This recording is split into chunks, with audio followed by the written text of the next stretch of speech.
Subaru is celebrating 30 years of all-wheel drive, having launched the Leone, the first mass-produced car to feature four-wheel drive.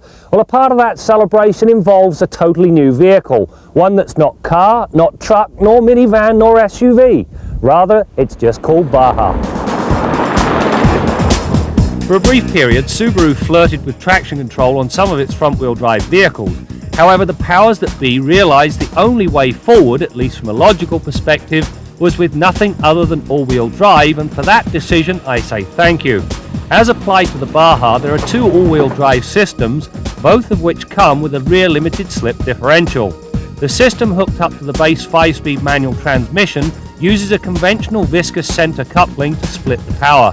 Moving up the ladder to the automatic transmission puts an electronically controlled center differential in charge of the whole shebang.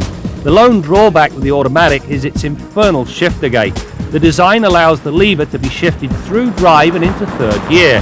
Now, unless you realise your mistake, you lose the fuel economy advantages of top gear, and it's overdrive. I've been a huge fan of Subaru's all-wheel drive system, especially when it's married to the automatic transmission. The reason is that it's proactive. For instance, if you nail the gas pedal, rather than waiting for the wheels to start spinning and then the all-wheel drive system hooking up, it automatically hooks it up before you pull away. And it's that that makes the biggest difference in our Canadian winters.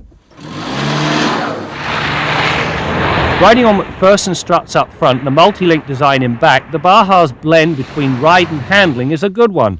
On the one hand, the Baja handled the pylon test with minimal fuss, meaning little body roll and limited understeer. It also makes minor off-road excursions a realistic proposition, as the long travel design puts 7.3 inches of ground clearance under the vehicle. That said, the all-season tyres limit just how much of Mother Nature's backyard you can actually explore. The Baja comes with a standard 4-channel, 4-sensor anti-lock brake system. As well as keeping the stops short and straight, the design gets a helping hand from the automatic transmission. When the ABS engages, the transmission selects third gear to reduce the effects of engine braking, which improves an already sure-footed feel. It's at the back here that the Baja makes the biggest difference. First of all, you've got a clean space for the passengers and a dirty space for everything else. Now, if this isn't large enough as it stands, what you've got to do, drop the plate down to keep yourself legal, lower the tailgate, and then flip out this optional bed extender. In this configuration, you've extended the box length by about 30%. Now, if this isn't long enough, then what you have to do is use Subaru's switchback. To operate the switchgate is a simple matter of lifting the seat base up and folding the seat back down. Now, what you've got here is a nice hard surface so you can store stuff back here without damaging the fabric on the seats. The switchback itself is simply a little door.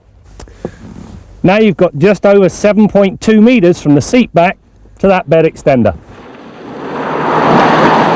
Sadly, the opening for the switchback system is not quite large enough. Had Subaru made it about 3 inches wider, the front skis of a snowmobile would have fitted through the opening.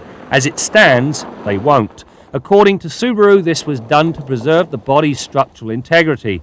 On a brighter note, the multi-link design of the rear suspension means there is minimal intrusion into the cargo box. If you've sat in a Legacy or an Outback, you've sat inside the Baja, primarily because everything, at least as it holds in the front, is pretty much the same. It's just been bumped up with some louder and prouder materials. In the back it gets a little different, primarily because it's a 2+2. In the middle spot, you've got a cubby hole. Now, when it comes to head and leg room, it's on the tight side in both cases, and that's primarily because of the box. Headroom, if you're 6 foot, you're rubbing on the roof lining, and if you've got long legs, there isn't much room under the seat. But you know, the thing that really pees me off about this car the most is the number of warning signs stuck all over the vehicle. It's literally festooned. I know we live in a litigious society, but give me a break.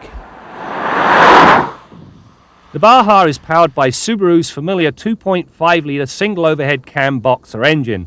Now, this four-banger pumps out a respectable 165 horsepower and 166 pounds-feet of torque at 4,000 RPM, and so throttle response is pretty crisp. Part of the attraction for this unusual engine is the way it helps the handling. First, it sits low in the engine bay and so lowers the centre of gravity. Second, it allows the use of equal length drive shafts. This simple fact banishes torque steer from the Baja's balanced repertoire. Elsewhere, the Baja employs 3-point seat belts with pre-tensioners and force limiters, as well as dual front airbags.